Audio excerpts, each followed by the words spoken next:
Good old stickers. Let's go ahead and say goodbye. This thing should be on its way out tomorrow.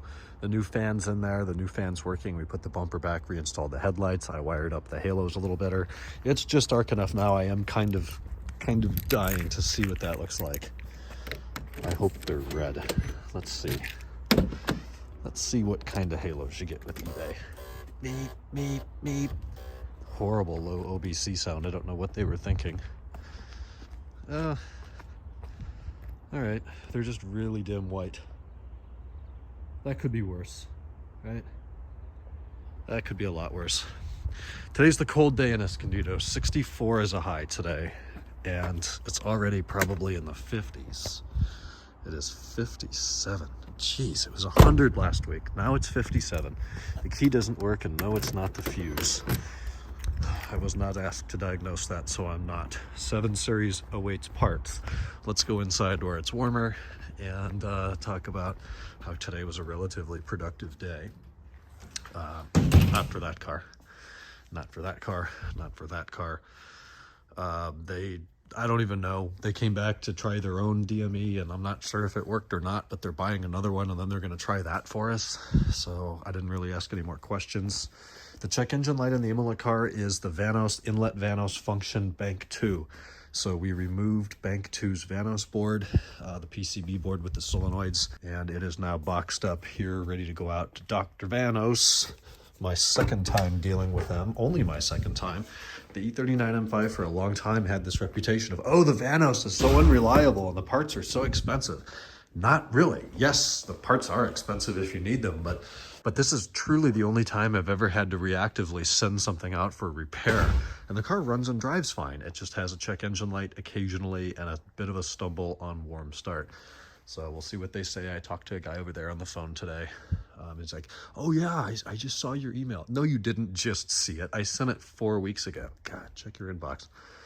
Let's see, the black car. This was the majority of the day today. So the drive shaft came back out. They had put that in to move it around.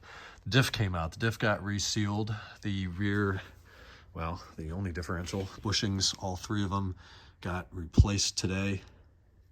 Drive shaft went back in, everything got torqued, the exhaust is back on. So that portion of the job is done. And now we can move on to pulling apart the valley like I showed yesterday and doing those O-rings on the heat exchanger. I also forgot to mention the other day that you can't buy the hoses anymore for the squirters. So I had to very carefully take the old broken pieces of the nozzles out, put new nozzles in, the correct ones with 2 spouts, and push those into the old hoses, and we got that working. So that's a good sign. F10's not in here because I'm taking that back today. With that, I've got 1 more mail to go, and then I'm gonna get the hell out of here. Okay, good morning. I think it's just about 12 o'clock. It's exactly 12 o'clock. We should hear the clock spark up here any second. I don't really have anything for you tonight. It's a small night of home improvement projects. Nate, Bobby, you already know what I'm talking about. I went in here today, I'm washing my hands, and I'm looking at the electrical outlet in the bathroom thinking, one of these does not look like the other ones. So everything in this house, before my dad bought this house, was updated to the white rocker switches as light switches. The outlets are the white square ones, not the ovular ones. This house was built in 1986, so it obviously would have come with the almond, the beige, kind of the nasty ass colored sockets and switches.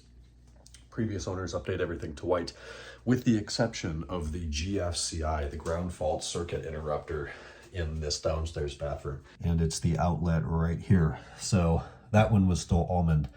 And I didn't update it because we've got the cat feeder in here, right? The automatic cat feeder, which is powered with USB, which meant we had one of those plug in the wall and turned into a USB port adapters and the almond, and it was ugly and it was bulky. And I'm in here washing my hands today thinking, it is 2022, we can do better.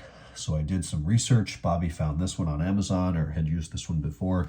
It is a GFCI outlet with built-in USB, and it is white, and it fits, and it looks way better, and I'm very happy about it. And that's what happens when you're in your 20s. You lose track of everything cool, and you do shit like that. I'm gonna leave you with that. We'll talk tomorrow on Hump Day. Good night.